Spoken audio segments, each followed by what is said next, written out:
শিগগিরই দেশে commercial court চালু হবে, যার ফলে বাড়বে বিদেশি বিনিয়োগ। চট্টগ্রামে কমার্শিয়াল কোর্ট শিরোনামে আয়োজিত সেমিনারে এ তথ্য জানান সুপ্রিম কোর্টের registrar general Habibur Rahman Siddiqui.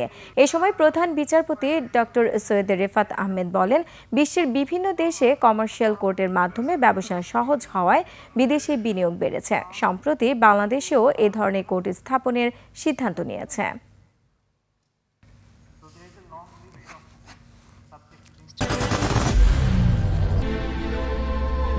I am Ox. আস্থার সাথে বলতে পারি যে পৃথিবীর দেশে দেশে যেখানে কমার্শিয়াল কোর্টগুলো আছে সেখানে বিদেশি বিনিয়োগ বৃদ্ধি পেয়েছে।